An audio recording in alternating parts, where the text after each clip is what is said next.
बात भी तेरे जाने जा, दिल में रहा अजब समा, याद तेरी थी यहाँ, फिर तेरी याद भी गई। उसके विसाल के लिए, अपने कमाल के लिए, हालत दिल थी खराब, और खराब कर ली गई। उसकी गली से निकल कर मैं, उठ कर मैं, आन पड़ा था अपने घर। एक गली की बात थी, और गली गली गई। अस्सलाम वालेकुम, मैं हूं आपका host Ehsan Shaikh. I hope कि आप लोग खैरियत से होंगे, बिल्कुल ठीक होंगे। और आज हम एक ऐसे प्रोग्राम के साथ आपके सामने बैठे हैं कि जिसके अंदर हम गुफ्तगू करने वाले हैं एक ऐसी शख्सियत के बारे में कि जिसने बचपन से लेके आप ये समझ लीजिए कि अपनी आखिरी सांसों तक सिर्फ और सिर्फ हम क्या कहेंगे इसको कि सुखनकारी का काम सर अंजाम दिया।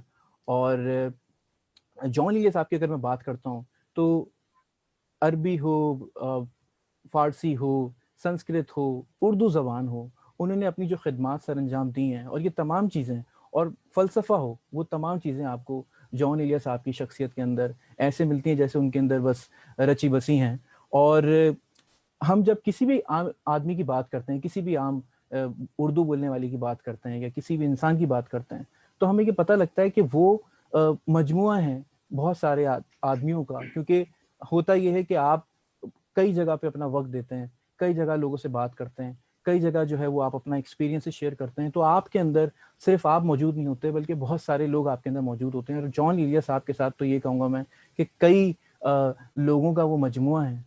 क्योंकि जब भी उनके कलाम को किसी ने पढ़ा है, जब भी उनको पहचानने की किसी ने कोशिश की है, या जब भी उनके बारे में किसी ने कलाम करने की कोशिश भी की है, कोई जिसारत भी की है, तो हमेशा उस शख्स ने अपने आप को ज़रूर देखा है। उनकी शायरी में, उनकी किताबों में, उनकी बातों में, उनकी हरकत में, उनकी सकनात में आपने उनको हमेशा बिल्कुल पाया है। और जॉन इलियस साहब के बारे में हम ये कह सकते हैं कि वो एक फ़लसफ़ा है, एक सोच है, एक एक ऐसा नाम है कि जिसने तारीख़ पर बहुत बड़ी और बड़ी गहरी निगाह डाली। और मैं उनके बारे में क्या कह सकता हूँ। आज हमारे साथ जो शख्सियत मौजूद हैं वो मैं उनके बारे में ये कहूँगा कि उर्दू पॉइंट जब एक प्रोग्राम शुरू हुआ तो मैंने देखा कि एक शख्स जो है जिनका नाम शादाब अब्बासी साहब है, जो इस वक्त हमारे साथ मौजूद हैं स्क्रीन पे।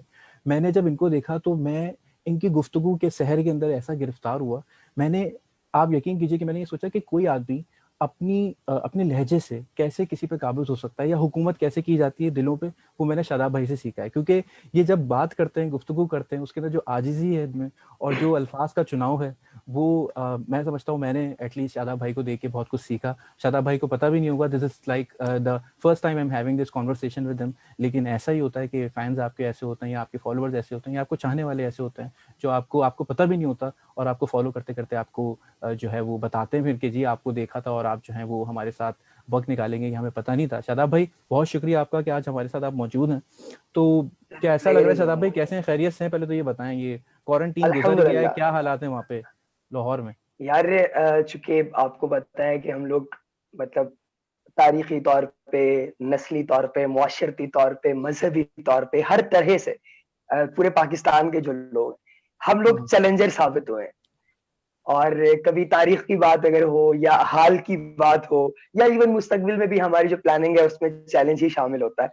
तो क्वारंटीन के अंदर जहाँ पर कुछ लोग जो है वो थोड़े से नाजुक मिजाजी का मुजाहिरा कर रहे थे, वहां जी। पर खास तौर पर हम लाहौरी जो है वो चैलेंज कर रहे थे वायरस को कि अगर तू है सही तो बात बता। है। हम आ जाते हैं। सही। तो ये सिलसिला कुछ यूं हुआ, मतलब ये कोई इतनी प्राउड वाली बात है नहीं वैसे, लेकिन ये है कि हम लोग बाहर मतलब आमदरफ थी वो तकरीबन थोड़ी कम रही, हमारी जो रूटीन है उससे, लेकिन रही। उसकी वजह ये है हुँ, कि बहुत सारी चीजें ऐसी थी जो कि मुमकिन नहीं थी अगर हम कर रहे थे। हुँ, तो हल्का फुल्का इस तरह सिलसिला रहा। सही। बाकी काम वगैरह जो है वो इस दौरानिए के अंदर वो मेरे बहुत अच्छे इस तरह से हो गए क्योंकि मुझे मुताले का वक्त बहुत मिल गया। हुँ, हुँ, जो रूटीन में कई चीजें, मेरी बहुत सी बुक्स थी, जैसे हैदर भाई हमारे एक बड़े सीनियर हैं, उनके बड़े भाई हैं हसन मिराज, उनकी किताब थी रेल की सीटी, वो मैं मुकम्मल नहीं कर पा रहा था काफी अरसे से, मैंने वो अच्छा, मुकम्मल की। ये एतजाज साहब की बुक सामने पड़ी हुई है, इंडस सागा, ये एक अरसे से मेरी आदि थी, मतलब मुकम्मल हो नहीं रही थी, अल्हम्दुलिल्लाह ये मैंने मुकम्मल कर ली। एक राइट। दोजखनामा, मतलब जॉन दोज़खनामा, साहब पे बिल्कुल। बात कर रहे हैं तो दोजखनामा जो है वो मुझे एक दोस्त ने मतलब थोड़ी देर के लिए रखने के लिए दी थी कि आप रखें, मैं आपसे ले लेता हूँ। तो मैंने फिर रख ली। तो राइट। उसके बाद उसने भी नहीं तलब की और फिर मैंने भी नहीं वापस की। तो इस तरह अल्हम्दुलिल्लाह मेरा क्वारंटीन जो है बड़ा प्रोडक्टिव हो गया, और राइट। थीसिस विसिस का काम, रिसर्च पेपर्स वगैरह, तो अल्हम्दुलिल्लाह ओवरऑल जिंदगी भाई बहुत मजेदार गुजरा क्वारंटीन, और अच्छा अब तो शादाब चूंकि भाई, रिज्यूम हो गया सब एरा कुछ। ऑफ, हम बात कर रहे हैं इस वक्त एरा ऑफ जॉर्नलिज्म की, और हम बात कर रहे हैं हर, हम देख रहे हैं माहौल के अंदर बड़ा ये आजकल मिल रहा है कि लोग अब पहचानना शुरू हो गए हैं, जानना शुरू हो गए हैं, जॉन इलिया साहब की बातें शुरू हो गई हैं, हर नौजवान नस्ल के अंदर एलियाई एक जिसे कहते हैं एक रंग जो है वो चढ़ना शुरू हो गया है। क्या कहेंगे शादाब भाई इस बारे में आप? एहसन भाई, जॉन एलिया का जो सबसे सबसे मैं समझता हूं कि बड़ा पॉइंट ऑफ अट्रैक्शन है, जिस नुक्ते पे सब लोग, जिस तरह उलमा का एक जमा होता है इस नुक्ते पे, इस तरह जॉन की शायरी में जिस नुक्ते पे नौजवानों का एक जमा है, वो ये है कि जॉन की शायरी को आप खुद से रिलेट कर सकते हैं। चूंकि हर शख्स जिंदगी में किसी ना किसी लम्हे पे, किसी ना किसी मौके पे, किसी ना किसी परेशानी का, किसी उलझन का, किसी मसले का शिकार है। तो जॉन के साथ जो लोग कनेक्टेड हैं, उन लोगों को जॉन की शायरी में अपना आप दिखाई देता है कि यार ये तो मेरी बात कर रहा है। मिसाल के तौर पे जो अशार आपने बिल्कुल स्टार्ट में पढ़े, अब शेर है उनकी उम्मीद नाज का, हमसे ये मान था कि आप उम्र गुजार दीजिए, उम्र गुजार दी गई। ऐसे कितने लोग हैं जिन लोगों ने इसी बात पर कि चूंकि महबूब ये चाहता था कि तुम एक फासले पर जिंदगी गुजार दो, उन्होंने जिंदगी गुजारी। उन्होंने पूरी जिंदगी, कईयों ने इंतजार किया, कई लोग ऐसे हैं जिन्होंने जिंदगी भर अगर इंतजार ना भी कर सके तो अंदर एक खलिश रही, जिंदा रही, उन लोगों की तकलीफ जो है वो आसूदा रही इस चीज को लेके। फिर वो जैसे एक शेर है जॉन का, मफहूम उसका कुछ में, जॉन आगाज मैं गुसारी में, पहले नशा होता है फिर नहीं होता। तो अब जॉन का ये जो मामला है थोड़ा सा, यानी ये सुरूर का, इन चीजों का, इसके साथ कई लोग जॉन को खुद को रिलेट कर लेते हैं। फिर जॉन जिस जिस नुक्ते पे, अच्छा एक चीज मैं यहाँ पे ना ऐड करता चलूं कि नुकसान एक ये हुआ हमारे नौजवानों का, और खासकर बड़े बड़े अदीब माशाल्लाह जिनके बड़े बड़े नाम है, आप समझ नहीं होंगे मैं जिनकी बातें कर रहा हूँ, बिल्कुल, उन्होंने जॉन के साथ मंसूब कर दिया गलत अशार को, जो जॉन के नहीं है। बिल्कुल, अशार गलत नहीं है, सोशल मीडिया पे हाँ, आने लग गए। मिसाल के तौर पे वो मजहबी बहस मैंने की ही नहीं, फालतू अकल मुझ में थी ही नहीं। अब ये शेर जो है ये अकबर इलाहाबादी साहब का शेर, ठीक है, और इसको उनके साथ उन्होंने जोड़ दिया। अच्छा एक शेर बहुत ज्यादा जोड़ा जाता है उनके साथ, वो कि हम वो हैं जो खुदा को भूल गए, तू मेरी जान किस गुमा में। अब ये अब्दुल हमीद अदम का शेर, और इसको उन्होंने इसके अंदर जोड़ कर, बिल्कुल, जिंदगी से ही गिला है मुझे, तू बहुत देर से मिला है मुझे, ये अहमद फराज साहब का शेर। तो ये इस तरह के अशार जो है वो जब जॉन के साथ जोड़े जाते हैं तो फिर बंदा कहता है यार कि पता नहीं कौन सा शेर जॉन का है कौन सा नहीं है, तो एक कंफ्यूजन आ जाती है। लेकिन जॉन के साथ मैं समझता, जो आपका सवाल था कि क्या क्या आप कहते हैं इस बारे में, या क्या वजह है कि नौजवानों में जॉन इतने मकबूल हैं, तो मेरा सबसे जो मतलब ना पॉजिटिव पॉइंट मेरे भी आप पे ये है कि जॉन एलिया के साथ आप खुद को कनेक्ट कर लेते हैं, रिलेट करते हैं, और आपको लगता है कि आपकी बात है, और हर दूसरी बात ही आपकी बात है। ये भी नहीं कि कोई आध पौन या फिर 3 पाव आपकी बात हो रही है और 1 पाव जॉन की अपनी बात है, नहीं, वो मुकम्मल जॉन आप ही। बिल्कुल सही बात है शादाब भाई, आपने जो बात की ना अभी कि हम अशार जो हैं अजीब अजीब से या कोई दूसरे शुरा कराम के हम जॉन इलिया साहब के नाम से जोड़ देते हैं। मैं तो ये कहूंगा बल्कि एक शेर था कि वो क्या है वो, तुम जो कहती हो छोड़ दो सिगरेट, तुम मेरा हाथ था। अब बताइए क्या मतलब, ये तेवर बता देते हैं। ये अरशद अब्बास ज़की साहब का शेर है। जी जी जी, और ये अरशद अब्बास ज़की साहब का शेर इतना आम हो गया कि सब कह रहे कि भाई ये तो जॉन इलिया साहब भारत सर, जॉन इलिया साहब के यहाँ शादाब भाई, हम अगर अल्फाज की बात करें, ऐसे ऐसे लफ्ज भी मिले हैं, मतलब जैसे कहते हैं कि न्यू वोकैब आप कह सकते हैं, न्यू वोकैबुलरी की अगर मैं बात करूं, कि जैसे उन्होंने एक है कि जो कि वो है कि ना वो चांदनी रही ना वो चांदना रहा, अब ये चांदना लफ्ज वो इस्तेमाल में लेके आए, या ये कि है मोहब्बत हयात की लज्जत वरना कुछ लज्जत हयात नहीं, क्या इजाजत है एक बात कहूं वो मगर खैर कोई बात नहीं। यानी इतने आम तरीके से भी शादाब भाई शेर कोई कह सकता है, मतलब असल में सहूलत आपको तब होती है जब आपके, अच्छा एक चीज मैं सबसे पहले कर दूं, चूंकि मशवरा कराम के साथ जब भी बैठने का मौका मिला, तो एक चीज ना वो बड़ी इस पे फोकस करते हैं, वो कहते हैं कि यार सबसे पहले आपकी रियाजत इतनी हो जानी चाहिए, इतनी रियाजत आपकी हो जानी चाहिए कि आप ना मिस्त्री बन जाए, कि आप शेर को अपनी मर्जी के मुताबिक ढाल सके। अब जब इतनी रियाजत एक शख्स की हो जाती है हाँ, तो उसके बाद उसके पास अल्फाज यूं हाथ बांध के खड़े होते कि हाँ, मुझे इस्तेमाल करें, जैसे इकबाल के यहाँ आप देखते हैं। अब हम्म, इकबाल कितना बड़ा शायर है, इसमें हम्म, इसमें तो मतलब कोई क्या बात करेगा यार कि इकबाल कौन जी, है। जैसे जैसे गालिब, अब गालिब का एक शेर देखिए कि न था कुछ तो खुदा था, हम्म, न जो कुछ होता तो खुदा होता। अब इसके अंदर भी आप क्वेश्चन मार्क लगा दें, शेर ही तब्दील हो जाता। हम्म, न था कुछ तो खुदा था हाँ, जो न कुछ होता तो खुदा होता। अब ये नहीं, सही, आप देखें ना कि जब बुनत जिस जो इसकी है, जो इसकी कंपोजिशन है, उस बिल्कुल, कंपोजिशन को बस किस तरीके से शायर जो है उस पर पूरी दस्तरस हम्म, रखता है, तो उसके बाद वो उसको जिधर चाहे उधर मोल्ड कर सकता है और मोड़ सकता है। जॉन की रियाजत इतनी ज्यादा है, जब हम्म, देखे ना, मतलब जॉन कब से शुरू होते हैं। जायदा है ना, जॉन की जो वाइफ थी, बिल्कुल, वो कहती है कि जॉन एलिया ने मेरे, मतलब वो खुद बताते, हमारे सामने कई दफा यूं हुआ कि रातों में पूरे पूरे, जिस तरह वो अब थान उन्होंने कहा था उसके, मतलब एक तशबीह के तौर पे, कि उनके सही, पास जो उनका पूरा दस्ता हुआ करता था जो है वो सफात का, पूरे पूरे थान भर देते थे वो रातों को। अच्छा, और उस पूरे के अंदर अशार लिखते जा रहे हैं, लिखते जा रहे हैं, लेकिन ये वो अशार नहीं है जो आपको जॉन के किताबों में मिलते हैं। ये वो अशार हैं जिनको जॉन डिस्कार्ड कर देते थे, जिनको अच्छा, लिखा, अपना कथारसिस किया सफे के ऊपर, और फिर उसके बाद सफे को जला के खत्म कर दिया कि यार ये ऐसे ही है कि आप किसी के साथ अपने गम शेयर करें, और फिर कुछ अरसे के बाद उससे कता ताल्लुक ही कर दें कि बस इसने मेरा गम जो है वो लेना था मुझसे, मेरे गम का कथारसिस करवाना था। अब हाँ, चूंकि दिल हल्का हो गया, अब आप उससे, आप जो है वो मतलब किनारा कशी इख्तियार कर लें। तो जॉन ने इतनी इतनी ज्यादा रियाजत कर छोड़ी कि जॉन के लिए ये मसला ही नहीं था कि वो जो जितने भी, मतलब ये जितना अल्फाज आपने कहे, चांदना आपने कहा, या फिर आपको ये मगर, इस तरह की हाँ चीजों से जी, बैलेंस बिल्कुल, किया।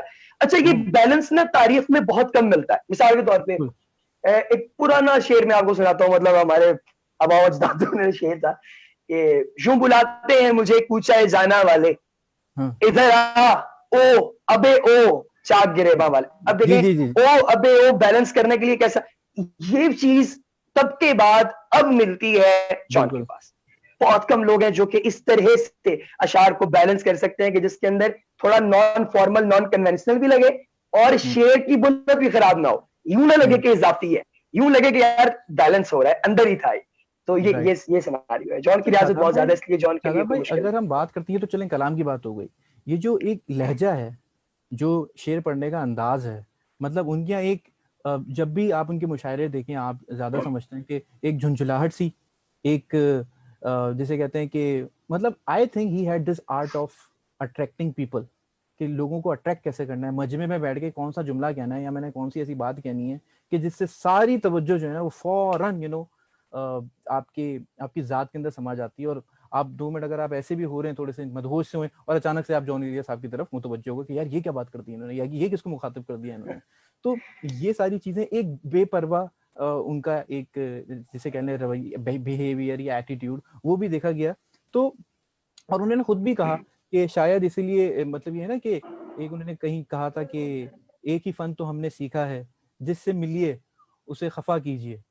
तो ये क्या है शादाब भाई, ये उनका, उसके बारे में क्या कहेंगे, पढ़ने के अंदाज के बारे में आप। एक ना बादशाह के दौर के अंदर एक नौजवान था, हाँ, वो बाजार में जा रहा था बिल्कुल अपने किसी काम से।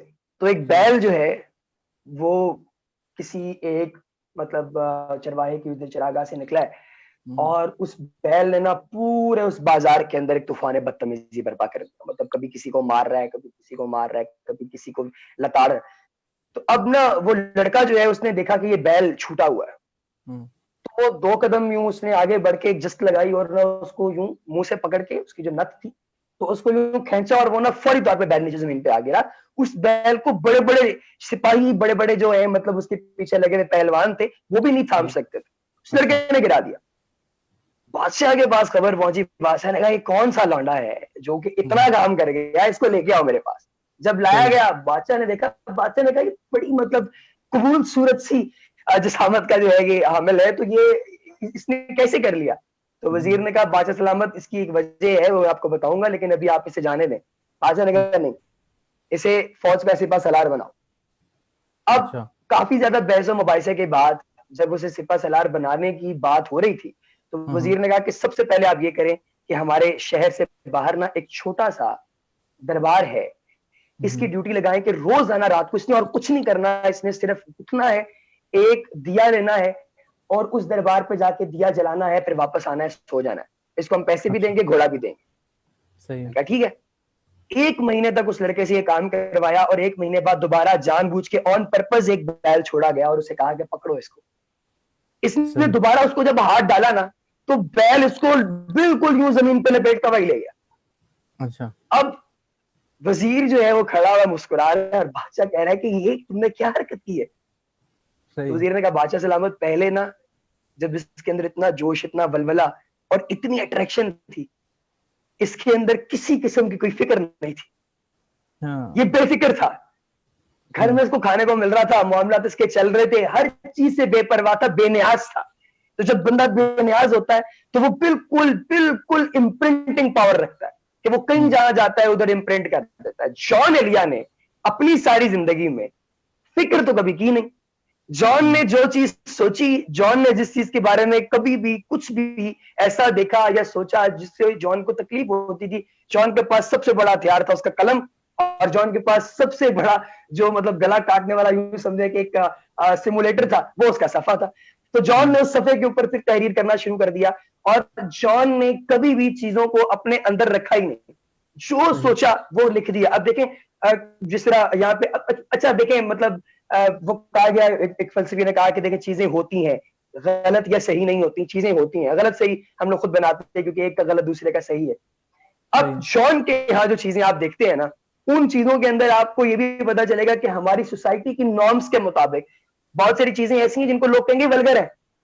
हाँ जी। जॉन की शायरी में है, जॉन ने लिखा है, तो मतलब क्या हुआ, जॉन ने कुछ भी अंदर रखा नहीं, जॉन ने जो सोचा है जॉन ने कह दिया, और जॉन बेफिक्री में रहे हैं। जॉन ने मतलब अगर खुद को सूफी हालत में लेके गए हैं, पी है, जाके बैठे हैं, मुशायरा पढ़ा है, तो जॉन ने उस मुशायरे के अंदर लोगों को अपना कलाम सुनाया है, लोगों के लिए नहीं सुनाया, लोगों को अपनी मर्जी। अब देखें, आप देखते हैं, सुनो मैं तुम्हारे लिए कह रहा हूँ, अब वो अपने मजे के लेके ना फुल अपने लहजे के अंदर किसी एक दोस्त को मुखातिब करके दूसरे को करके वो यूं सुना रहे थे ड्राइंग रूम में। तो अब वो सब वजह इसलिए हुए क्योंकि बड़ा आउट ऑफ द बॉक्स काम हो रहा है कि इस बंदे को अपने बालों की परवाह नहीं, इस बंदे को अपने चश्मे की परवाह नहीं, इस बंदे मतलब काला चश्मा लगा के बैठा हुआ है वो मुशायरे के अंदर, ये इस बंदे को अपने ड्रेस की परवाह नहीं, किसी चीज की परवाह नहीं, क्योंकि वो बेफिक्र है। वो उसने ये खुदाई सिर्फ खुदा से मांग लिया कि अल्लाह मुझे भी बेनियाज कर दे, समझ हो गया। तो यानी जॉन ने अपनी जिंदगी के अंदर किसी एक लम्हे पे भी बनावट करने की कोशिश नहीं की। और जब आप you are the best when you are you, and he was him, and he showed the real side of him you know from the inside कि भाई मैं अंदर से ये महसूस करता हूँ और ये मेरी तखयलाती दुनिया है जिसमें मैं रहता हूँ, या ये हकीकी दुनिया मेरी जिसमें मैं रहता हूँ और ये मैं हूँ, और वो उन्होंने दिखाया है।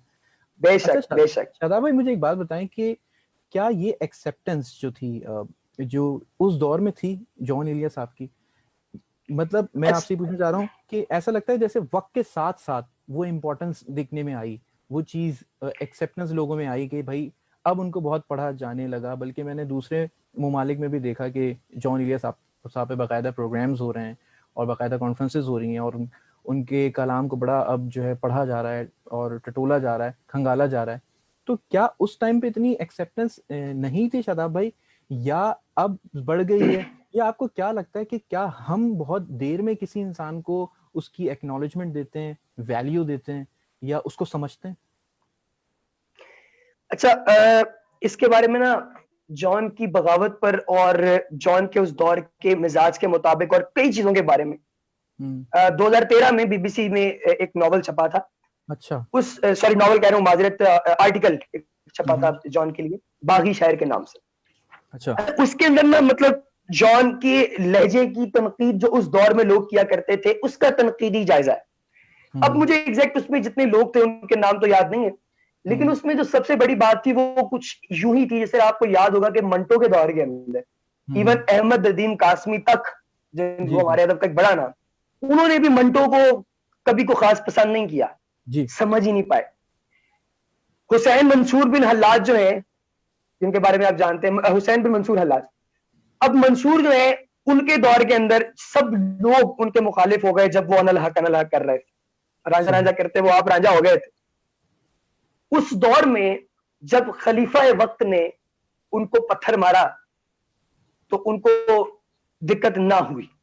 काजी गुजी मार रहा है, सब मार रहे हैं, कोई मसला नहीं है, वो हंस रहे हैं, मुस्कुरा रहे हैं और अनल हक लगे हुए। जिस लम्हे जो शख्स जानता था, उस दौर का जो सरदार था, उसने फूल मारा ना तो वो रो पड़े। उन्हें तुझे तो पता है, तुझे तो बात का पता था, तुझे तो इल्म था कि हो क्या रहा है, लेकिन तूने भी यार मुझे मारा, तूने भी फूल तुझे मुझे देना चाहिए, मारना नहीं। इसी तरीके से जॉन के दौर के अंदर जो लोग जॉन को समझते थे, जो जॉन को जानते थे कि जॉन का रंग क्या है, उन लोगों ने जॉन से कभी कभी रूगर्दानी नहीं की। कहा क्या खूबसूरत बात जोड़ी आपने, बिल्कुल सही कह रहे हैं।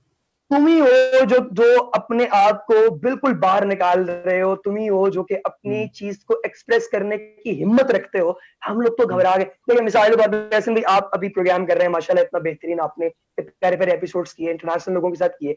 इन सब एपिसोड्स के अंदर आपने देखा है कि आपने वो सवालात करने की कोशिश की जो सवालात आपके मन में थे। आपने कभी ऐसा नहीं किया कि आपने ये देखा होगा यार ये मेरी ऑडियंस है, ये ऑडियंस को अगर मैं ये वाला मसाला दे दूंगा ना तो ये बड़ी खुश होगी। आपने कंट्रोवर्शियल बनाने की कोशिश नहीं की, क्योंकि आपने ये प्रोग्राम किए कि आप अपनी मन मर्शा के साथ अपने अपने मोहब्बत में कर रहे हैं। बिल्कुल। इसका मतलब ये हुआ कि जॉन या कोई दूसरा शख्स अपना काम कर देता है, आने वाले लोगों पर छोड़ देता है कि ये लोगों ने करना है। जैसे जफर इकबाल साहब है हमारे, जफर साहब का एक अरसे तक विकिपीडिया पेज नहीं था। सही।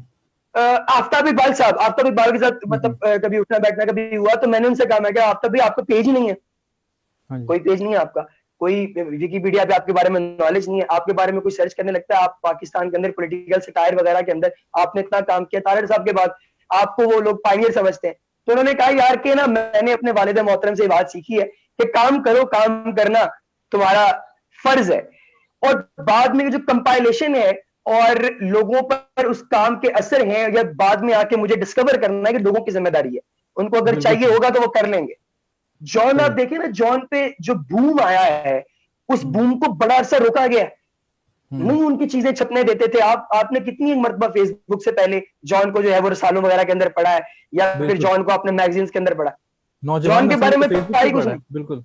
नौजवान नस्ल ने फेसबुक से, अच्छा उसमें भी क्या हुआ कि जो लोग जॉन को समझते थे उन लोगों ने शायरी निकाली, उन लोगों ने पोस्ट करना शुरू की, जॉन को इस तरीके से उन लोगों ने थोड़ा सा प्रोजेक्ट किया, तो जॉन सबके साथ कनेक्ट हो गया, क्योंकि वो तो पहले कनेक्ट होने के लिए बैठा हुआ था। जॉन को जैसे ही उन्होंने निकाला है बॉक्स से बात, जॉन ने कहा सर मैं आ गया। अब जितने लोग थे जिन्होंने जॉन को पढ़ा वो सब यार ये था जॉन, हमें तो जॉन का पता ही नहीं, सब ने जॉन को पकड़ना शुरू किया। फिर शायरी के बाद जो फरनोद पे आप आते हैं, मतलब नसर के अंदर, तो जॉन का नसर में जो काम है उस काम ने भी बड़े बड़े लोगों को हिला के रख दिया। तारीख के जितने लोग अपने दौर के बड़े बड़े शायर थे, मैं आपकी बात कथा कलामी कर रहा हूँ, फरनूद की आपने जो बात की, ओ माय गॉड, मैंने ये बुक पढ़ी है शादाब भाई, मतलब एक दुनिया है वो, उसमें फलसफा, उसमें क्या मतलब क्या कुछ उन्होंने बयान किया है, क्या ख्यालात हैं कि, और क्या अल्फाज हैं, क्या चुनाव है। मैंने रिसेंटली वो किताब पढ़ी है। बिल्कुल आप कंटिन्यू करें। बिल्कुल। अच्छा जॉन के एक भाई थे, मतलब सहाफी थे, मोहम्मद तकी साहब, मतलब फिर इनके मतलब भांजे सादकैन, जो सादकैन को आप जानते हैं, इतने बड़े मतलब मुसव्विर खत्तात हुए सादकैन। अच्छा सादकैन ने क्या किया कि अच्छा ये खबर मुझे जो है वो चंद दिन पहले ही मिली है, अब खुदा गवाह की ये ठीक है, यानी मैंने वेरीफाई नहीं किया अभी, कि गालिब का जितना कलाम है सादकैन ने वो सारा तस्वीरी शक्ल में पेश किया। सादकैन कितना बड़ा नाम है पाकिस्तान के अंदर, मतलब पेंटिंग की दुनिया का और आर्ट की दुनिया का, जॉन के साथ कनेक्टेड। जॉन का पूरा खानदान इस हवाले से जो है वो कनेक्टेड, और इस पूरे खानदान ने अपना काम ऐसा किया है तो उनके अपने दौर में फेमस रहा है या नहीं रहा, या वो कितनी भी तनकीद का सामना करता रहा है, लेकिन आज के दौर के अंदर वो छाया हुआ है। मिसाल के तौर पे आपको अंदाजा है ही इसका जो है मंटो का, कि मंटो जिस दौर में लिखता था उस दौर में तो मंटो बदनाम ही था ना, यानी उसमें मंटो को कोई अगर जानता भी था, आप आज के बड़े बूढ़ों से पूछे ना जिनका थोड़ा ताल्लुक रहा है अदब से या किसी चीज से, आप उनसे पूछे मंटो के बारे में, वो मंटो के बारे में कभी अच्छी बात नहीं करेंगे। हाँ जी। आप ये जो तंजीमें वगैरह बनी होती हैं इस्लामिक तंजीमें, इनके किसी बच्चे से आप पूछे ना मंटो के बारे में, वो आपको पहली बात ये कहेगा है धी वास्ते धी दी दवाई वास्ते पैसे देंदे सन ते ओह जाके शराब पी आंदा सी, वो आपको इस तरह की बातें कहेंगे। यानी उसकी जातियात पे ही आपको बात मिलेगी, उसके काम पे बात नहीं मिलेगी। पर्सनल हो काम पर जाएंगे बात बिल्कुल। कब हुई? जब प्लेटफॉर्म मिला। इसी तरीके से जॉन की हालत पे लोग बैठे, ये बनावटी, ये फलां, ये तमकान। जॉन को मैंने पहले आपसे क्या कहा कि जॉन बेफिक्र है, आप जॉन को कुछ भी कहते रहे, जॉन जॉन को कख फर्क नहीं पड़ता, तो कहते जी हैं ठीक है यार, मैं हूं ना, ठीक है, अगर है आप में हिम्मत या आप में इतना टैलेंट है तो आप मुझे दाएं बाएं करके दिखा दें। अच्छा शादाब भाई, Guys, जॉन एलिया की करना शायरी पड़ा में, जी। जॉन साहब की जी शायरी में जो है वो एक इस ये आप इस बारे में क्या कहते हैं कि एक साइकोलॉजिकल इफेक्ट भी था। यानी जैसे उन्होंने एक शेर कहा कि अहद रफाकत ठीक है लेकिन मुझको ऐसा लगता है तुम तो मेरे हाँ, साथ रहोगी मैं तन्हा मर जाऊंगा। मतलब ऐसे ऐसी ही है, बातें भी हैं। ऐसे ही, क्या कहेंगे शादाब ऐसे भाई भी है इस बेशक। इस हवाले से, एक अच्छा, साइकोलॉजिकली ऐसी चीजें कह देना। जॉन बिल्कुल ना एक एक गैर रिवायती शख्स है, जिसका रिवायत के साथ ताल्लुक जो है ना वो बड़ा बड़ा सरसरी सा जी है। जी। उनकी बहुत कम ऐसी चीजें हैं जो कि रिवायत के साथ आपको जुड़ी हुई महसूस होती। मेजोरिटी उनकी चीजें जो है ना वो रिवायत से, वो अब जैसे मिसाल के तौर पे बहुत नजदीक आती जा रही हो, हाँ चलने ये का मैं कह रहा हूँ। इरादा कर लिया क्या? जी जी जी। अब ये बड़ा गैर रिवायती शेर है, रिवायत में आपको ऐसे अशार कहाँ मिलते हैं? हम्म, जिंदगी किस तरह बसर होगी, जी दिल नहीं लग रहा वहां पर। अब बिल्कुल। इसी तरीके कैसे कहें कि तुझको भी हमसे है वास्ता, तो कैसे कहें कि तुमको भी है हमसे वास्ता कोई, तूने हम्म तो हमसे आज तक कोई गिला नहीं किया। हम्म अब अब वास्ते में गिले शिकवे का होना, ये आपको रिवायत के साथ जुड़ा हुआ दिखाई देता है।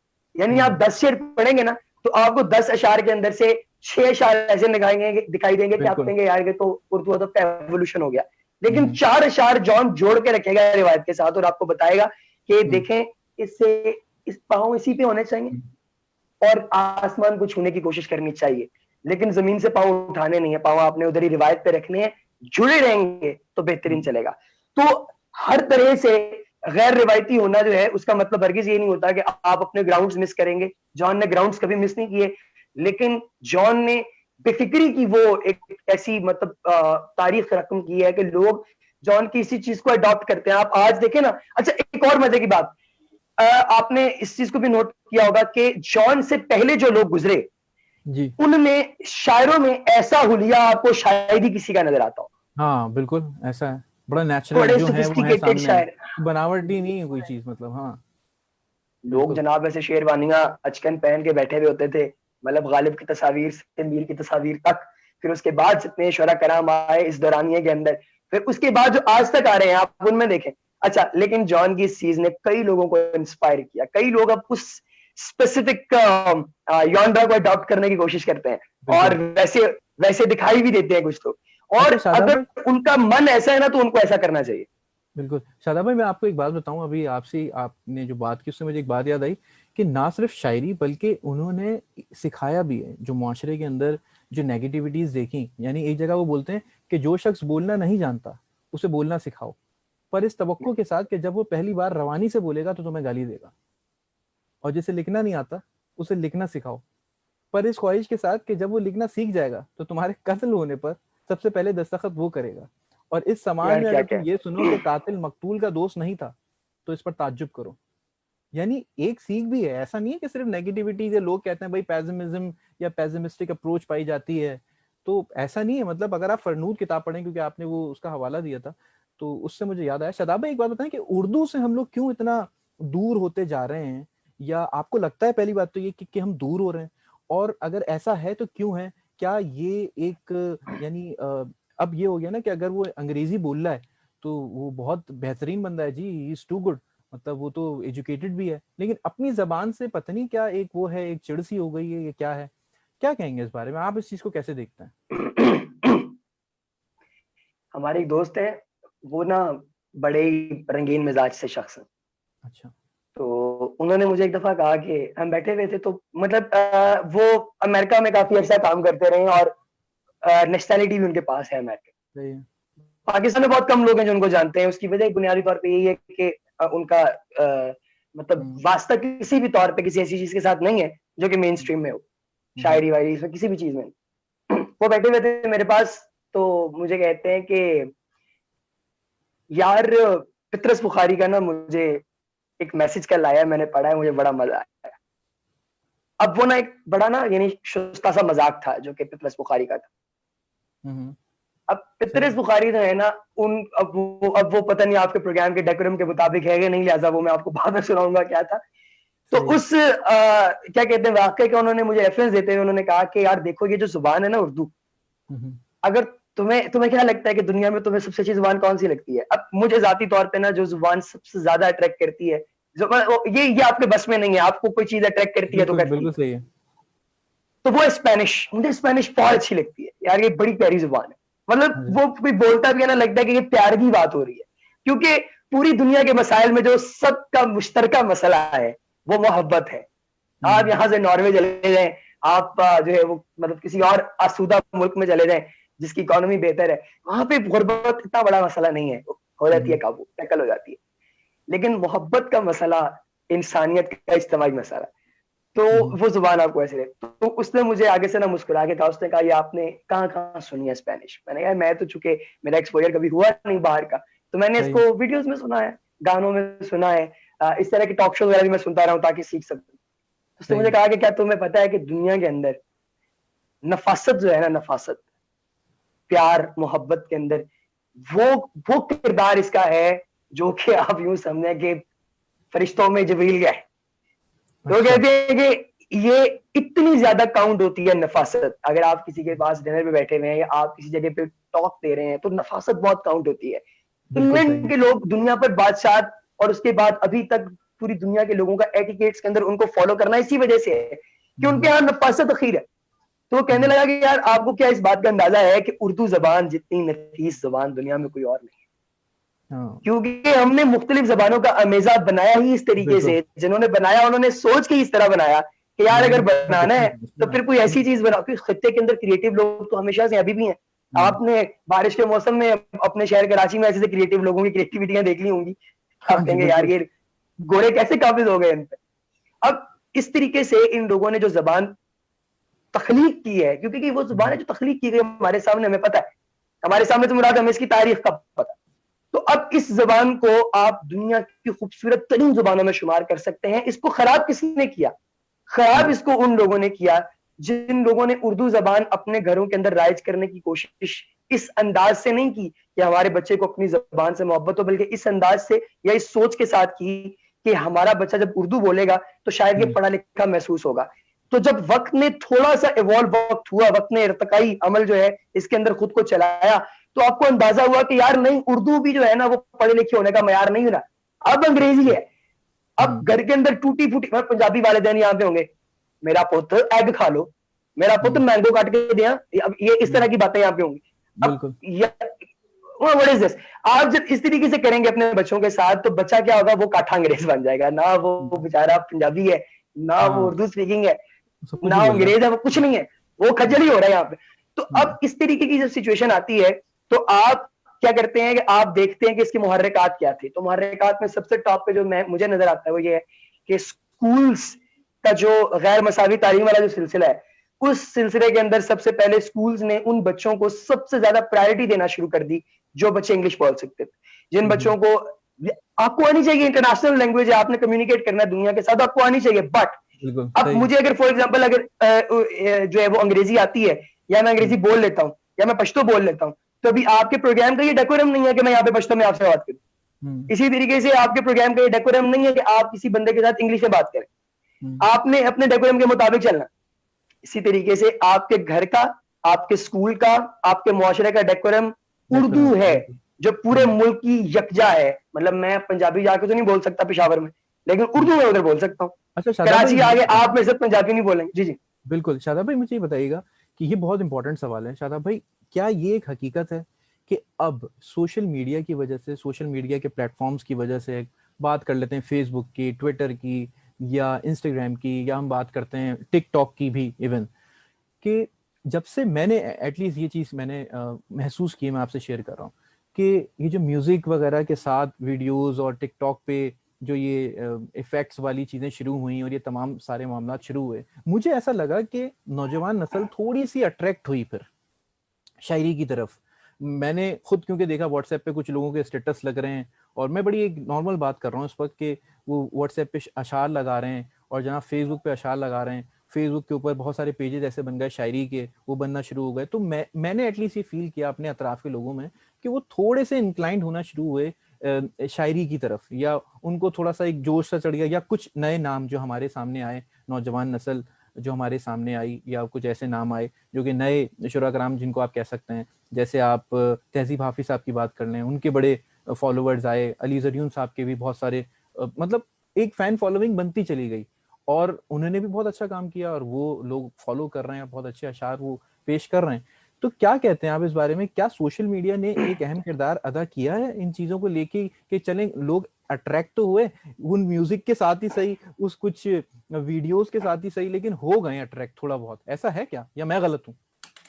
नहीं, ऐसे में इसको ना हम लोग दो हिस्सों में तकसीम करते हैं। पहला हिस्सा ये है कि क्या सोशल मीडिया की आमद के बाद शायरी की तरफ लोगों का, जो आपने जैसे कहा कि उनका इंक्लिनेशन बढ़ा है, वो लोग ज्यादा इसकी तरफ जो है उनका रुझान बढ़ा है या नहीं। और दूसरा ये है कि आपके सामने जो नए लोग आ रहे हैं, ये दो अलग अलग पार्ट्स हैं इसके। पहला हिस्सा जिसके अंदर हम बात कर रहे हैं कि क्या सोशल मीडिया ने किरदार अदा किया, तो देखें शायरी के साथ ना, जब आप छोटी क्लासेस में होंगे, 3 क्लास में, 4 क्लास में, जब इन चीजों का कभी पता भी नहीं होगा किसी को कि यार ये भी कोई चीजें हैं, उस दौर में भी आपने अपने स्कूल के अंदर, अपने कोचिंग सेंटर के अंदर बहुत सारे लोग ऐसे देखे होंगे, बहुत सारे लोग, टीचर्स, स्टूडेंट्स, जो हल्की फुल्की शायरी वायरी खुद भी करते हैं या पढ़ते हैं, या शायरी की किताब के साथ उनका इंटरेस्ट है। इसी तरह फिर आपने देखा होगा जब आप कॉलेज वगैरह में गए, अगर उस वक्त फेसबुक नहीं थी, न्यू थी, या फिर अगर उसको आए हुए बहुत अरसा हो गया लेकिन पाकिस्तान में रुझान नहीं था, तो तब भी आपने देखा होगा कि बहुत से लोग ऐसे हैं जो कि मैसेज, टेक्स्ट मैसेज पे, एसएमएस पे शायरी भेजा करते थे, शायरी किया करते थे। गो कि उसमें से मेजोरिटी गलाजत ही होती थी, मतलब फजूल अशारी होते थे, लेकिन ये था कि मतलब वो शायरी किया करते थे। ठीक है, बिल्कुल सही है, ठीक है। सोशल मीडिया ने जो सबसे बड़ा किरदार अदा किया है मेरे नजदीक, वो ये है कि सोशल मीडिया ने ना आपके सामने इतनी इतनी वैरायटी रख दी है कि अब आपका ब्रेन ऑटोमेटिकली रिफाइनिंग फेज में चला गया। अब आप जब चीजें पढ़ते हैं ना, 10 चीजें पढ़ते हैं, तो आपका ब्रेन इस काबिल हो गया कुदरती, आप शायर हैं नहीं है कि आप उन 10 में से जो 2-3 अच्छी चीजें हैं ना, वो रिफाइन कर लेते हैं, यार ये अच्छा है, बाकी ठीक है, ये अच्छा है। ये आपको सोशल मीडिया ने दिया है, ये सोशल मीडिया ने आपकी रिफाइनिंग पावर जो है ना, उसके ऊपर बड़ा काम कर दिया। दूसरा जो हिस्सा है सवाल का, ये जो नए लोग हमारे सामने आए सोशल मीडिया के बाद, ये नए लोग ना पहले भी थे। बिल्कुल, हाँ। कितने लोगों को जानते होंगे जो कि तारीख के अंदर इतने बड़े अशार कह गए। हाँ, सामने क्यों आए? क्योंकि पहले वो जानादारी थी, मैगजीन्स की जानादारी थी, मतलब एक किसी का ना, वो किसी फलां रसाले में वो छप गया, कोई आर्टिकल या उसकी गजल या उसकी नज्म, वो तो जनाब यूं हुआ जिस तरह उसका रिसर्च पेपर शाया हो गया, वो बाहर गुड़ियां डाल रहा होता था। अब सोशल मीडिया ने आपको, जैसे तहजीब भाई हैं या जरियून भाई हैं, ये जरियून भाई या तहजीब भाई, हाँ, ये लोग जो हैं, अगर ये शायरी उसी तरीके से कन्वेंशनल वे से करते ना, तो लोग इनके रास्ते रोक देते। क्यों? क्योंकि ये नॉन कन्वेंशनल लोग हैं, ये आज की नौजवान की शायरी कर रहे हैं।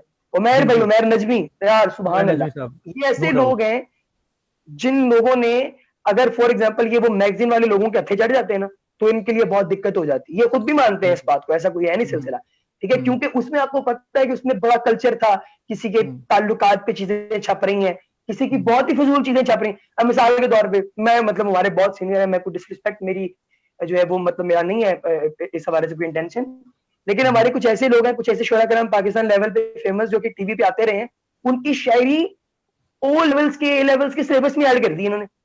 अच्छा। और अशार उनके पास है ही नहीं। आप कहेंगे यार ये क्या है, फराज उनसे बहुत ऊपर है, जिसकी चीज कभी ऐड ही नहीं हुई। आपने तो कभी नहीं पढ़ी होगी, मैंने भी नहीं पढ़ी। अहमद फराज की चीजें भी उन्होंने निसाब में डालनी हो, फैज की डाली है चीजें, वो भी इसलिए क्योंकि फैज की एक स्ट्रॉन्ग लॉबी थी जिसने करवा दिया, वरना ना करते।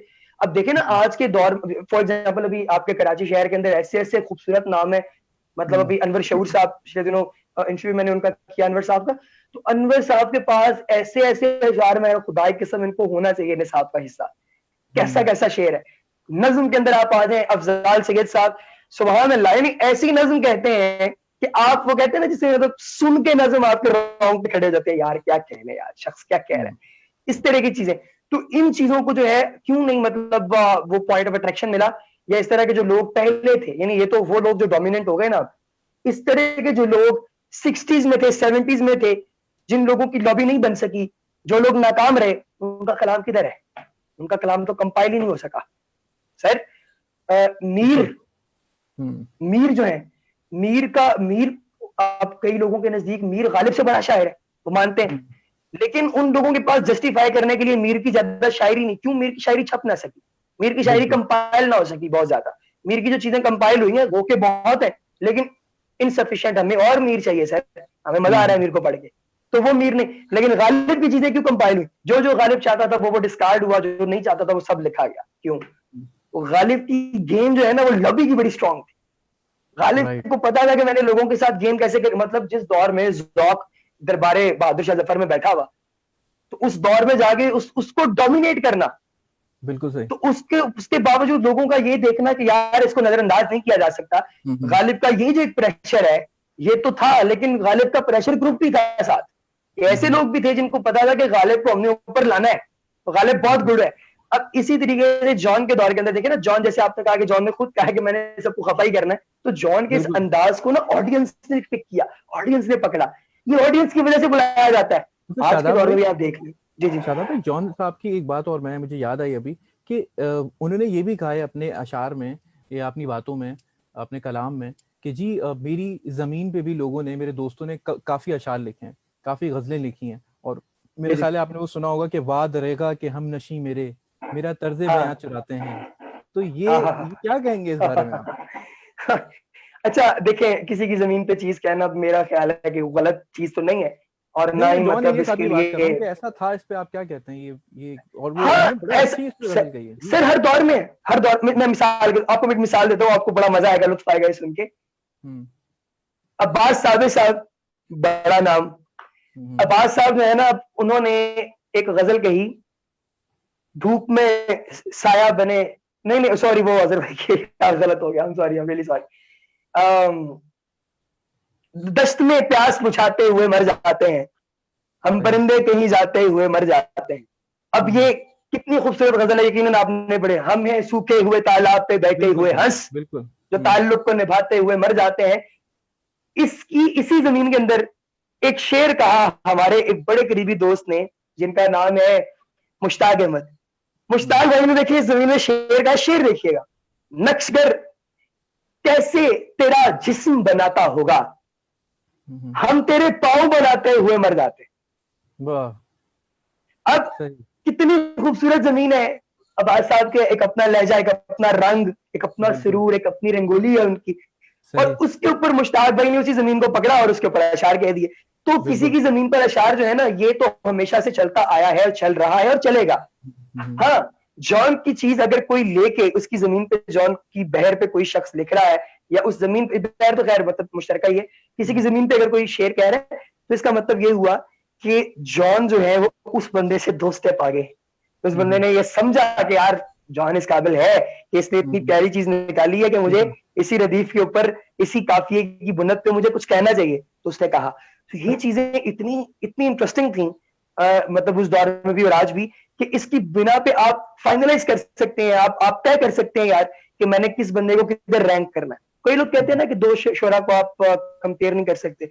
अगर मजमून सेम हो तो शोरा भी कंपेयर होते हैं, अगर एक्टर कंपेयर हो सकते हैं और उनकी बुनियाद पे आप उनको अवार्ड दे सकते हैं, तो सर शोरा को भी आप कंपेयर करें, ऐसी बात नहीं है। शादाब भाई, एक बात बताएं कि मौजूदा हालात को देखकर ऐसा लगता है कि जैसे जॉन इलियस साहब ने जो उस वक्त बातें की, वो आज ऐसा लगता है जैसे आज के बारे में कह रहे थे। अगर जैसे आपने फरनूद की जब बात की, उसके अंदर जिन्होंने कलाम लिखा हुआ है, उसके अंदर लिखा हुआ है कि ये छपा था या उन्होंने लिखा था 1992 में, 1995 में, या सस्पेंस एक उसका एक हवाला दिया हुआ होता है एक डाइजेस्ट में। तो बताने का मकसद कि अब जैसे उन्होंने एक जगह कहा है कि सच सबसे बड़ा झूठ है, सच सबसे बड़ा झूठ है, और इंसान जो है वो बहुत सच्चा है कि उसने ये झूठ कभी नहीं बोला। यानी ऐसी ऐसी बातें हैं कि मैं, कोई आम आदमी जब पढ़ता है तो वो सोचता है कि ये तो अभी की बात हो रही है, क्योंकि अभी जो हालात चल रहे हैं वो ऐसे हालात चल रहे हैं कि जिसपे ये बिल्कुल उनकी बात जो है पूरी उतर रही है। एक जगह वो कहते हैं, मैं गिला करता हूँ और मैं लहू में लुथड़ा हुआ गिला करता हूँ कि हाँ, मैं इस शहर के वजूद के सड़े हुए जख्मों का, फुपंदे हुए फोड़ों का नौकर हूँ, और मैं इनका चाकर हूँ, और मैं इनकी नौकरी कर रहा हूँ, मैं इनकी चाकरी कर रहा हूँ, और मुझे इसका कोई मुझे इसकी, यानी उन्होंने कहा है कि मुझे कोई इसकी कोई तनख्वाह नहीं मिल रही है। यानी उन्होंने जो शहर की भी बात की या मुल्क की भी बात की, वो तमाम मसाइल उसके अंदर सर इतनी अच्छे तरीके से डिस्कस किए हैं, आसूदगी के साथ डिस्कस किए हैं, इतनी ज़्यादा उसके अंदर एक नेगेटिविटी भी ऑब्वियसली दिखती है। तो शादाब भाई क्या कहते हैं आप कि इस चीज को आप कैसे देखते हैं कि उस टाइम पे आज की बात कह दी कि जैसे उस वक्त वो बात या आज के हालात उनके सामने रखे हुए थे? इतना तख्लीकी दिमाग हो अच्छा, सकता है? नहीं एहसन भाई पता है क्या, ये ना बात कई दफा हम लोग स्किप कर जाते हैं, और ये सोचने पे ये आपकी ना पर्सनल ऑब्जर्वेशन हो सकती है, ये कोई आप पर इम्पोज नहीं कर सकेगा। अच्छा। हम ना जो भी चीजें सोच रहे होते हैं ना अपनी जिंदगी के अंदर, असल में हमारा जो मसला है ना वो बिल्कुल अजल से लेके अब तक एक ही रहता है, एक ही मसला होता है अच्छा। जिसको हम लोग मुख्तलिफ शेप्स में देखते हैं। सही। वायलेंस इंसान का मसला डे वन से है। जंगली जो थे ना वो भी लोगों को मारा करते थे, उसके बाद जो आगे लोग दूसरे आए वो अपने इलाकों की एक्सपेंशन के लिए दूसरे को मारा करते थे। फिर उसके बाद उन्होंने देखा कि अब मारने के लिए कोई वजह नहीं रह रही, उन्होंने इज्जत और गैरत को अपना मसला बना लिया मरने मारने के लिए। सही। उन्होंने लगा कि ये भी कोई थोड़ा सा वैलिड पॉइंट नहीं है, फिर उन्होंने मतलब रिलीजियस बेसिस पे लोगों को मारना शुरू कर दिया। यानी हर दौर के अंदर मसला मारना रहा है, मुहर्रिकात तब्दील होते रहे। जॉन ने बात की है मसले पे, अब मसला तो हर दौर में सेम है, बिल्कुल ऐसा। अब मसला सेम है लेकिन मुहर्रिकात तब्दील हुए। जॉन ने मुहर्रिकात पे बात ही नहीं की, जो चीज जिसको तगय्युर है जॉन ने उस पर बात नहीं की। जॉन ने उस पर बात की जो चीज अटल है, जो रुकी हुई है, वो उस पर बात करता आ रहा है और उसी पे बात चल रही है। ये चीज सबसे ज्यादा अट्रैक्टिव फेज होता है किसी भी लिखारी के पास, कि वो ऐसी चीजें कह देता है जो रुकी रहेंगी लेकिन उनकी शेप तब्दील होती रहेगी, और लोग जब पढ़ेंगे तो कहेंगे यार क्या बात है, इस बंदे ने तो बड़ा बहुत पॉइंट पकड़ा मुनफरिद है। बात कही आपने, बिल्कुल ठीक है, अब सही है। ये पॉइंट ना अगर आप सोचें तो आपको अंदाजा हो जाएगा कि यार ये हमेशा से वायलेंस इंसान की ना रगों के अंदर है। आप अगर वायलेंस नहीं कर, फॉर एग्जांपल इसकी छोटी सी मिसाल है, अब मेरा ना सब्जेक्ट है पेलियोंटोलॉजी, उसमें एवोल्यूशन के मतलब इर्तिका के जो अवामिल हम पढ़ते हैं उसमें जो आप लोगों के एटीट्यूड्स हैं उनके अंदर एक छोटा सा आपकी रोजमर्रा की जिंदगी से एक मिसाल है। आप जब बाहर निकलते हैं, आपने भी ये किया होगा, यकीन किया होगा, झूठ नहीं आपने मेरे साथ बोला, कि आप गली में चल रहे थे, आपने देखा जूस का एक डिब्बा यूं भरा हुआ ना खाली पड़ा हुआ है, और आपने यूं पाँव मार के उसका पटाखा बजाया होगा, ऐसा किया आपने? जी किया है शादाब भाई, ये तो किया है। ये किया हर है। एक ने किया होगा। मैं अच्छा ये क्या थी, ये क्या हरकत थी? अब एक शाइस्ता जो मतलब मुआशरा जिसकी तश्कील के लिए हम लोग अजल से कोशिशें करते आ रहे हैं, हाँ। उसमें तो तरीका ये था कि आप जाते, झुक कर उसको उठाते, किसी डस्टबिन में फेंकते और फिर आगे बढ़ते।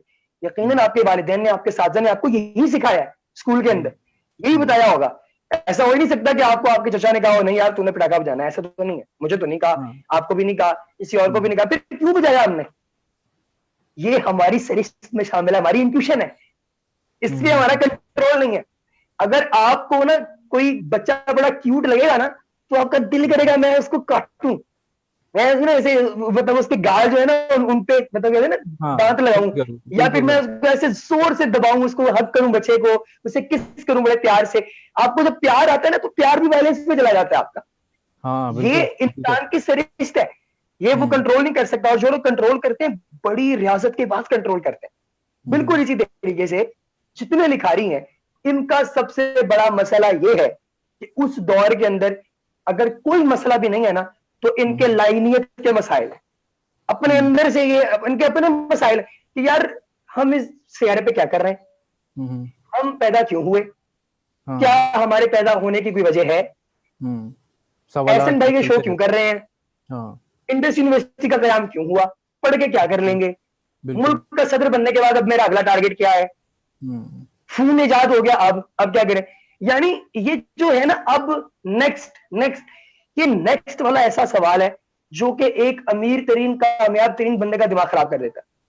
सही। स्पेस एक्स का मालिक है इलॉन मस्क। अब इलॉन मस्क जो है आप जानते हैं कि वो दुनिया की तो बात ही नहीं करता ना, वो तो शुरू करता है मरीख से कि यार उधर करना है हमने खुद को। अभी वो उनका मिशन भी आपने देखा है, पिछले दिनों सक्सेसफुली आ गया वापस। इस पूरी बात में जो मतलब जो मैं बात इतनी मैंने फैला दी, रायता बता दिया, इसका मकसद ये था कि आप लोग जब भी किसी भी लिखारी को देखेंगे ना उसके मसाइल हमेशा उसके अंदर से निकलते हैं और फिर बाहर के मसाइल के साथ वो उनको कनेक्ट करके का मेजा बना देता है। लोगों को क्या सही। लगता है कि जालिब शायद इसलिए लिखता था कि जालिब को बाहर नाइंसाफी दिखाई देती थी, नहीं, जालिब खुद भी बड़ा कसम पुरसी की हालत में था, उसके अपने मसाइल बहुत थे, फिर वो उनको बिल्कुल मिला के सही। बाहर वाले मसाइल के साथ रिलेट करके तो कह देता था चीजें। अब सही। जॉन एलिया का बेटा जरीन बड़े अरसे के बाद जॉन को मिला, हम्म, जॉन ने देखा, जॉन को लगा कि यार ये बड़े प्यार से मिलेगा, लेकिन उसने जॉन को पहचाना ही नहीं कि मेरा बाप है, अच्छा। और पहचाना भी नहीं, और जब उसको पता लग गया कि ये अपना वो है जॉन एलिया है, तो वो भी देख के ना, तो अपने एक साथी को कहने लगा, दिखाई तो यूं देता है जैसे सिप्ते साहब हैं, जॉन का असल नाम सिप्ते था। अब वो कहते हैं सिप्ते साहब लगते हैं मुझे ना, ऐसा लग रहा है कि मुझे सिप्ते अच्छा। साहब। जॉन को ये सुनकर बड़ी तकलीफ हुई, मैंने कहा यार ये क्या हरकत है, बिल्कुल मतलब सही मेरा है। अपना बेटा, हाँ, ठीक है, मुझे वो नहीं। मतलब मुझे बिल्कुल भी जो है वो मतलब लिफ्ट ही नहीं करा रहा। सही है। जॉन ने कहा यार की बात ये है कि सिप्ते असगर नकवी, तुम्हारी जिंदगी ऐसी ही है, खुद को कहा जॉन ने। अच्छा। घर आए, आंसुओं में डूबे हुए लिख रहे हैं, एक मिनट, वो डूबे हुए हैं इसके अंदर, तो उन्होंने दरख्त जर्द लिखी, आपने यकीन पढ़ी होगी वो नज्म। जी जी।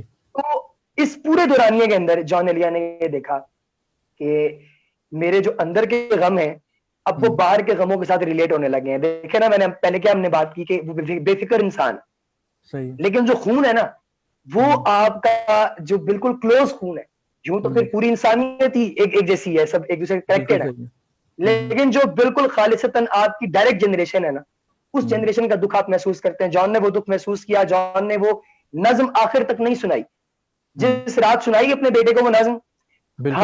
कांपने लगे, लागर हो गए थे, फिर उसी के विद इन 1 और 2 डेज उनका इंतकाल हो गया। तो अब हम्म, इस दौरान में आपने जो पॉइंट पकड़ना है, मैंने जो पॉइंट पकड़ना है वो ये है कि जॉन का अंदर का गम हम्म, बहुत हो गया था, अब उन्हें एक बिल्कुल गम बाहर से चाहिए, सही एक है। जख्म मुझे चाहिए मेरे मिजाज का, हम्म, यानी हरा भी चाहिए गहरा भी चाहिए।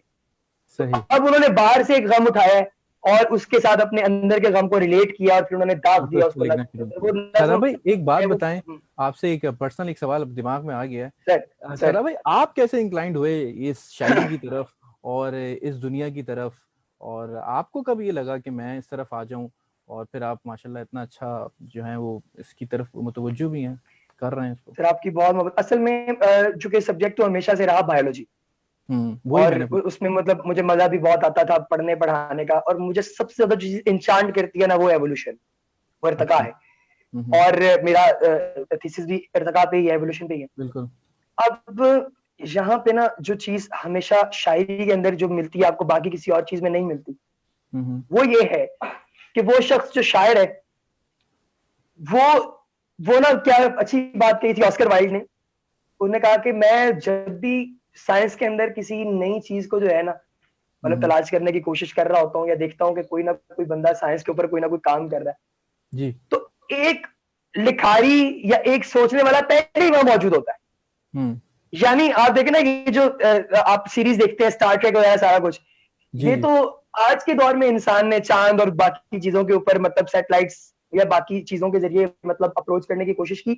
हम्म, एक लिखारी के जहन में तो पहले ही आ गया था कि हमने बिल्कुल। चांद पे जाना है, हम्म, चांद के साथ ये हो गया, चांद के साथ वो हो गया, चांद की इतनी उन्होंने शायरी के अंदर जो है वो एडाप्टेशन कर दी, वो चांद भी बेचारा कंफ्यूज है, पता नहीं मैं इधर ही हूँ, नीचे हूँ, किधर हूँ। तो यानी ये ऐसी चीज है जो कि आपके दिमाग को ना खोल देती है शायरी, क्योंकि आप मल्टी राइट। डायमेंशन में सोच सकते हैं। तो हम्म, मैं मुझे सबसे ज्यादा अट्रैक्ट करती थी शायरी शुरू के अंदर गालिब की, कि मतलब चूंकि समझ नहीं थी आती, तो हम्म, समझ नहीं आती थी, तो फिर ना मैं तलाश करता था उनके अल्फाज के मानी। जैसे मिसाल के तौर राइट। पे गालिब का एक शेर था, वो क्या कहते हैं, ऐसा किना ने पूछा है दिलदार देखना, तुमको जी। कभी जो गालिब आशुफ असर मिले। अब ये शेर जब मैंने पढ़ा ना, तो अब मुझे साकिनान का मतलब भी नहीं पता था, मुझे ये जो है मतलब पूछा है दिलदार का मतलब नहीं पता, पूछे का मतलब पता नहीं क्या होता है। मुझे लगता था कि ये जिस तरह वो पठानों को कई दफा यहाँ पे प्यार मोहब्बत से कोचा कोचा नहीं कह रहे थे, मुझे लगता है कि वो कोचा लिखा हुआ है। सही तो सही। फिर वो तो आशुफ्ता सर का पता नहीं क्या मतलब है, ये भी नहीं पता था। तो यानी ओवरऑल ना, यानी ये चीजें जब नहीं पता थी, मैंने कहा एक शेर में इतनी चीजें जो मुझे पता ही नहीं है। और स्कूल में मतलब ये था कि अल्हम्दुलिल्लाह बड़ा हमारा सीक्वेंस बड़ा गुड था, हमारा वो कैडेट स्कूल था। तो मैंने कहा कि ना आपको हर तरह की चीजें पता होनी चाहिए, आपको आनी चाहिए, कि आप क्योंकि डिस्कशंस का आपको शौक होता है, तो डिस्कशन में बिल्कुल। आप क्या कहते हैं कि यार मेरे पास पूरी दस्तरस भी हो। तो फिर मैंने क्या किया कि मैंने इनको पढ़ना शुरू किया, डिक्शनरीज वगैरह के साथ कंसल्ट करना शुरू किया। जब अल्फाज के मानी पता शुरू होते हैं ना, आपको अच्छा लगता है वो कि मजा यार आता जब है 4 बिल्कुल। लोगों में आप बैठे हैं और आप एक शेर सुना रहे हैं ना, उनमें से 4 में से आपको कंफर्म है कि 3 को मानी नहीं पता इस बात का जो मैं कह रहा हूँ, और आपको पता है, सही आपको अंदर सही से बात। मजा आता है। तो यानी एक तो ये चीज थी, दूसरा कंसेप्ट बड़े प्यारे हुआ करते थे। फिर मैं इकबाल को रेगुलर पढ़ना शुरू हुआ। इकबाल के बाद फिर फैज, मतलब मेरा अल्टीमेट, अगर आप पूछना फेवरेट कौन है तो वो फैज है।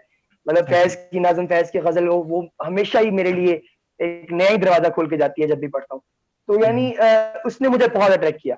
तो फिर इन चीजों को देखते हुए मैंने ये मतलब आहिस्ता आहिस्ता डाइजेस्ट घर के अंदर आ जाती थी, रसाले वो वगैरह आ आपने जाते पढ़ी थे थी। अखबार के साथ। तो सर राइट। दे मार 4:30, वो 3 औरत 3 कहानियां मेरा फेवरेट होता था, वो अच्छा अच्छा। पढ़ता था। तो सही है। वो मतलब ये इस तरह से सिलसिला रहा। फिर उसके बाद कहानियां जो है वो ये जो आपको मिलती हैं बाहर से, बाजार से 10 रुपए 15 रुपए, वो पॉकेट साइज होती थी। अब तो खैर उनका हाँ हाँ हाँ। रिवाज ही खत्म हो गया। वो मतलब बहुत खरीदी, मेरे पास पूरी कलेक्शन हुआ करती थी उनकी। और जब वो काफी सारी हो जाए फिर मैं उनको बेच देता था। तो यानी क्योंकि रखता नहीं था, ये कलेक्शन का शौक कभी नहीं रहा अभी। अब लेकिन मेरी जो टोटल कुल लाइब्रेरी है ना, उसमें ये चंद किताबें पड़ी हुई हैं। अच्छा अच्छा। तो मतलब इतनी किताबें मेरे पास है नहीं, मैं रखता नहीं है, पढ़ता हूँ और बस फिर मैं किसी को दे दी, या किसी ने मतलब अगर नहीं मांगी है तो वो जिस तरह घर का बाकी सामान निकलता है तो वो अंदर ही निकल जाती है। तो राइट किताबें इतनी मैं रखता नहीं, लेकिन ये कि मतलब आप एक दफा पढ़े जरूर चीजों को, तो वो राइट। इतना मजा आता था पढ़ने में। तो इसकी कोई ऐसी वजह खुदा ना खास्ता नहीं बनी कि कोई आशिकी माशूकी हो गई है या कोई और सिलसिला, या मुझे खुद शायरी का शौक हो गया, ऐसा कभी नहीं अच्छा, हुआ। जरूरी है उस फेज शायरी से गुजरना, इंशांट अभी जो करती है। आपने नाम लिया है, कि उससे जरूरी होता हम्म, है शायरी लिखने के लिए कि आप नहीं कुछ किसी गम से नहीं। गुजरे? नहीं। ताहिर शहीर को आप जानते होंगे, ताहिर शहीर भाई जो हस्बयाल लिखते हैं। जी जी। ताहिर भाई बड़े कादिरुल कलाम शायर है, मिजाह पे बड़ी दस्तरस है उनकी। तो हम्म। ताहिर भाई के नजदीक वो कहा करते थे कि ना यार, शायरी के लिए अंदरूनी तहरीक के अलावा जो हम्म। कुदरती आती है, जिसके लिए बाहर का फैक्टर नहीं चाहिए, हम्म। अंदरूनी तहरीक के अलावा हर चीज सानवी हम्म। है और अच्छा। इजाफी है, जो आपने हम्म। खुद अपने ऊपर इम्पोज की हुई है। कि अगर सही है। मिसाल के तौर पे मैं ये समझूं कि मैं मिसाल के तौर पे सिगरेट नहीं पीता, तो मैं शायरी नहीं कर सकता। हम्म। मैं जो है मतलब इस तरह की महफिल में नहीं बैठता जिसमें रूह अफ़ज़ा नहीं है, तो मैं शायद शायरी नहीं कर सकता। यानी सही है। इस तरह की कहते हैं ये सब सानवी चीजें हैं। ये हम्म। आशिकी वशिकी क्या होती है? मतलब जिन शोरा कराम की शादियां जो है वो अरेंज मैरिजेस थी, आपके ख्याल में क्या वो किसी दूसरे शायर से कम शायर है? ऐसा तो नहीं हाँ है। बिल्कुल, उन्होंने भी कलाम लिखा है। ठीक है, तो बेहतरीन लिखी है चीजें, बड़े बड़े ऐसे हम्म। लोग आपके सामने होंगे। तो इस तरह की चीजें जो है वो बताती हैं कि आपके लिए ये सारी चीजें सानवी हैं, इनका कोई किरदार नहीं है आपकी शायरी को इफेक्टिव बनाने में या किस तरह की किसी और चीज में। ये सब सानवी चीजें हैं, ये वक्त के साथ है, शादाब ठीक है। भाई, आखिर में क्या पैगाम देना चाहेंगे लोगों को, अपने सुनने वालों को, देखने वालों को? क्या आपका पैगाम है आखिर? सर वो ना एक शख्स को, एक बादशाह के पास उसका मुकदमा आया। ये आपकी तशबीह, ये कहानियां बड़ी पसंद है मुझे, मैं बड़ा अट्रैक्ट हो जाता हूँ इनके। सर, हाँ। सर आपकी बड़ी मोहब्बत। अच्छा, ये कुछ भी प्लान नहीं है, आपको पता ही है, हमारा पूरा इंटरव्यू अनप्लान जा रहा है, ऐसे ही है ना। तो बिल्कुल ये सही है। दरमियान में आई यार, वो ना एक शख्स था, वो हमेशा प्रचार करता रहता था ना, मतलब मुख्तलिफ चीजों का अजीब अजीब से सही है। नजरियात देता रहता था। हम्म। बादशाह तक खबर पहुंची। बादशाह ने कहा यार इसको लेके आओ। उसको लाया गया। बादशाह ने कहा क्या मसला है तुम्हारा? उसने कहा बादशाह मैं बोर हो गया हूँ यार, क्या जिंदगी में कोई किक ही नहीं है, कोई चीज ही नहीं सही चल रही। सही है। बादशाह ने कहा अच्छा। बादशाह ने कहा कि यार इसको पकड़ो, और हम्म। इसकी सजा ये है कि हम्म। आज के बाद इसने रोजाना एक पत्थर जो है ना, वो पहाड़ी के नीचे से पहाड़ी के ऊपर तक लेके जाना है, और अच्छा। फिर वहां से वो पत्थर पहाड़ी के ऊपर से नीचे लेके आना है, और ये सही है। काम इसे करते रहना है। इसकी सही है। रिहाइश पहाड़ी के ऊपर होगी, हम्म। और पहाड़ी के ऊपर इसको जो चाहिए रात में जब इसकी शिफ्ट खत्म होगी, इसको ठीक है। रोजाना वो दो, खाने में दो, पीने में दो, जो ये कहता है उसको दो। लेकिन इसने अब सारी जिंदगी ये काम करना है। ये काम करना है। वो बड़ा परेशान हुआ, उसने कहा, यार ये क्या हरकत हो गई है मेरे साथ। सुबह उठता हूँ, पत्थर नीचे गिराता हूँ, नीचे सही है। जाता हूँ, पत्थर फिर ऊपर रखता हूँ, रात हो जाती है, फिर सो जाता हूँ, ये क्या जिंदगी। ठीक है। लेकिन आफ्टर वाइल इसने सोचा हाँ। कि यार मैं ये जो कर रहा हूँ, सभी यही कुछ कर रहे हैं। हम्म। सुबह उठते हैं, नौकरी पे जाते हैं, वापस आते काम हैं, होते हैं फिर, हाँ। वाइफ के साथ, वालिदैन के साथ या किसी दोस्त के साथ खाना खाते हैं, सो हाँ। जाते हैं, फिर सही है। उठते हैं, फिर जाते हैं। कहते हैं यार ये तो सब एक ही काम कर रहे हैं। हाँ। वो मुस्कुराया और उसने फिर अपनी पूरी जिंदगी यही काम करते हुए गुजार। अब लिखने वाले ये लिखते हैं कि उस शख्स से एक मिस्टेक हो गई। कि वो अच्छा। यहाँ पर ना एक चीज स्किप कर गया कि यार बाकी भी तो सब यही कर रहे हैं, मैं भी वही कर रहा हूँ। वो एक चीज स्किप कर गया और वो थी आजादी, कि बाकियों को कुछ भी करने की आजादी है लेकिन मेरी सजा है कि मैंने यही करना हाँ हाँ, है। बिल्कुल आपने अपनी बिल्कुल, जिंदगी सजा नहीं बनानी। ऐसा ही है। अगर आपको खुदा ने मौका दिया, मिसाल के तौर पे आजकल जैसे मैंने आपसे शेयर किया कि मैं अगर एक ब्रांड के लिए काम कर रहा हूँ और मैं हम्म सुबह शाम ही काम कर रहा हूँ उनके लिए, ठीक है, तो इसका मतलब ये हुआ कि इसमें हो सकता है कि कोई वजह हो कि मैं हम्म। ये काम कर रहा हूँ, वरना मेरी जो इंसानी सरिश्ता है ना, वो मुझे इस चीज पे कंपेल करती है कि यार लेट्स लूज इट, थोड़ा सा सही। टाइम बाहर भी निकाले। एक शख्स ना हम्म मियामी के बीच पे यूं लेटा हुआ था, तो उसके सही। पास एक बंदा आया, तो आगे उसे कहने लगा क्या करते हो? उसने कहा मछलियां पकड़ता हूँ। कितनी? हम्म 2 घंटे के अंदर, 3 घंटे के अंदर इतनी पकड़ लेता हूँ कि बेचूं, मेरा गुजारा हो जाए। हम्म तुम तो बेवकूफ हो, इधर तो इतनी मछलियां, तुम्हारे पास एरिया भी है, तो ऐसा हम्म, करो तुम दिन में 12 घंटे मछलियां पकड़ो। उसने कहा फिर सही क्या होगा? फिर तुम अमीर हो जाओगे, फिर क्या होगा? फिर तुम्हारे फ्लैट बन जाएंगे, तुम्हारी इमारत बन जाएगी, सही तुम्हारे पास घर होगा, गाड़ी होगी, बंगला होगा। उसने कहा फिर तुम चिल कर सकोगे। उसने कहा, "वो सही तो मैं अभी भी कर रहा हूँ।" सही। तो यानी अपनी जिंदगी में जो सुकून है ना वो लेके आए, क्योंकि आप जितना भी सोचते रहेंगे, जितनी भी चीजें तलाश करते रहेंगे, ये हम्म, आपकी लाइफ के अंदर आपको आंसर मिलना बहुत मुश्किल है। बहुत अच्छा और पैगाम है अगर आपके पास। आप रिलीजियसली, आपको ये हम्म, लगता है कि आप क्लोज हैं अपने खुदा के, तो सही। खुदा के साथ हम कलाम हुए, उसको अपना दोस्त बनाएं, उसके साथ प्यार से मतलब बातें करें, और उसकी ना निशानियों की को तलाश करें, वो आपको निशानियां देगा। सही। और राइट। दुनिया के अंदर अगर कोई आपको ये लग रहा है कि किसी के साथ, यार वो एक मैं मिसरा आखिरी कहूंगा, मैंने आपका बहुत टाइम ले लिया, वो मैं आखिरी एक मिसरा आपसे आपके बिल्कुल सामने बिल्कुल, करूंगा आप शेयर। कहें। खैर मिसरा तो नहीं, एक आजाद नज्म का एक पार्ट है, तो मैं ऐसे जुमला ज्यादा बेहतर समझता हूँ हम्म, कहना, कि खुशियां तुमसे मुंसलिक हैं, तुम पर मुनहसिर नहीं। सही, अपनी बिल्कुल। खुशियों को लोगों के साथ जोड़ें, मुंसलिक करें, लोगों पर डिपेंड ना करें। क्या अच्छी लोग बात बुरे है। होते हैं, सही। लोगों की जिंदगी आप डायरेक्ट नहीं कर सकते, तो इस चीज से बाज रहें। अल्लाह हम्म, पाक ने की जिंदगी दी है, एक ही जिंदगी है, इसको फुल एंजॉय करें, काम वाम करें, जितने से आपका खर्चा वर्चा निकल जाए। ये दूसरों के कंपैरिजन के अंदर, दूसरों को दिखाने के शौक के चक्कर में खुद को जलील ना करें। शादाब भाई, बहुत अच्छा जुमला है, और जो आपने जुमला ये आखिर का कहा, मुनहसिर का, और ये बहुत अच्छी बात हम्म, कही है आपने, बड़ी खूबसूरत बात है। right, और ऐसा लग रहा है कि इट जस्ट स्टार्टेड आउट, अभी तो बात शुरू हुई थी। हाँ। तो और पता भी नहीं लगा वक्त आपके साथ। शादाब भाई, बहुत अच्छा लगा आपसे right, गुफ्तगू करके। बहुत मोहब्बत। और बेतहाशा दुआएं आपके लिए, मेरी तरफ से, इंडस यूनिवर्सिटी की तरफ से। और हम यही दुआ करेंगे, खुदा आपको, मौला आपको तमाम वो चीज़ें दें जो आप चाहते हैं, आपको कामयाबियां मिलें, और आप जिस कल भी सुकून की बात कर रहे हैं, जो कि मिलना चाहिए। और मेरी एहसन शेख की दुआ आपके लिए सर, और हमेशा ऐसे खुश रहें, और इसी तरीके से आप खुशियां बांटें जो आप बांट रहे हैं। Thank you so much for being with us, it was really an honour to have you. Sir thank you thank Shadab you भाई, so much, okay, have take a care. Great day, bye bye.